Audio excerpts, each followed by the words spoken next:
Елате с мен във Виена. Наехме си Airbnb в центъра, за да не се налага да пътуваме твърде много. Следващия ден започваме с дворецът Шонбрун. Той е от 1860 година и е главна туристическа забележителност. ЮНЕСКО го включва заедно с градините в списъка на световното културно наследство, като забележителен бароков ансамбъл. През 1569 година римският император Максимилиан I купува мястото, където се намира паркът на Шонбрун. Проявява интерес към новооткрития зоопарк и постановява начина на гледане на диви животни и растения. По време на турската обсада дворецът е разрушен и Леополд I започва нов строеж. Всеки нов император добавя нещо от себе си по интериора и екстериора. През 19 век Франц Йозеф го преустройва, прекарвайки по-голямата част от живота си в двореца. След кратка почивка се отправяме към зоопарка. Той е най-старият в света и е основан 1752 година от Франц I и съпругата му Мария Тереза. На площ от 17 хектара зоопаркът е дом на над 7000 обитатели, които получават най-добрите грижи чрез съвременни технологии. В рамките на един ден можете да се разходите в пустинята, тропическите гори на Борнео, чак до ледения свят на белите мечки и пингвините. Не пропускайте това място, има изградени зони за отдих, както и детска площадка. Освен това, по време на нашето посещение се натъкнахме и на шоу с моржове. Беше много интересно. Оставям ви да се насладите и на останалите кадри от зоопарка.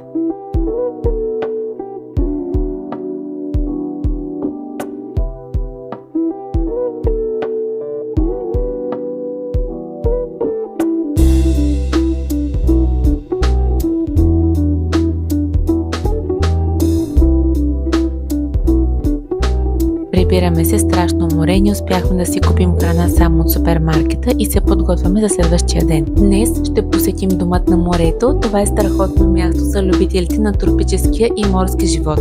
На площ от 5000 квадратни метра можете да видите над 10 000 животни. Крокодили, змии, акули, морски костенурки, маймуни, птици и други. Аквариумът е разделен на различни секции. Мини-джунглата е разположена между втория и четвъртия етаж на сградата, където маймуни и други пернати животни щъкат наоколо. Останалата част е от морски обитатели. Задължително посетете мястото. Цената на билета е 25 евро, като навсякъде има информационни табели, където можете да научите повече за животинските видове. А сега можете да продължите виртуалната обиколка с мен.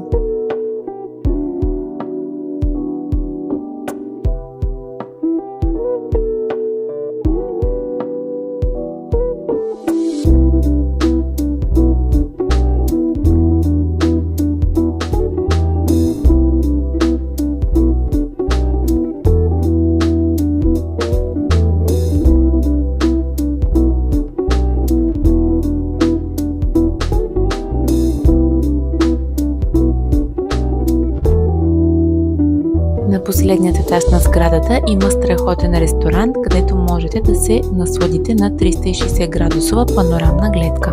Следващия ден в Виена е доста студен и дъждовен, а ние се отправяме към дворецът Хофсбург. Той е бивш императорски дворец, използван за зимна резиденция на австрийското императорско семейство. Днес е официална резиденция на австрийският президент. Освен основният дворцов комплекс, посетете императорските апартаменти и музеят на Сиси, където ще се запознаете с пищният живот на Хофсбургите. В близост е и Испанското училище за езда, като комбинирания билет струва 60 евро. Продължаваме към магазинчетата за сувенири и влизаме в Националната библиотека, която преди се наричала Императорска придворна библиотека. Много внушителна сграда, разполагаща с над 12 милиона копия в различните си колекции. После продължаваме разходката си към Свети Стефан. Храмът е издигнат върху останките на две по-рано съществуващи църкви, а сегашният си вид придобива през 1511 година. Продължаваме към кметството и така завършва днешния ден. Следващата сутрин отделихме за дворецът Белведере. кратка разходка из градините му и следва друга красива катедрала Карлскирхе. Историята е много интересна. През 17 век чумата навлиза в Виена и омаломощава града.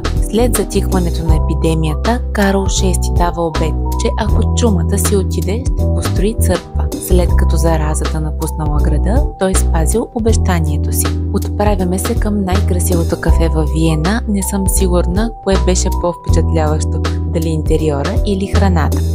Това е Виенската държавна опера и следва Пратер. Честно казано, бях със смесени чувства, защото не харесвам увеселителни паркове, но този беше много интересен. Има всякакви видове атракции, не пропуснахме и Виенското колело. Гледката отгоре беше зашеметяваща. Абонирай се за канала ми за още полезни видеа.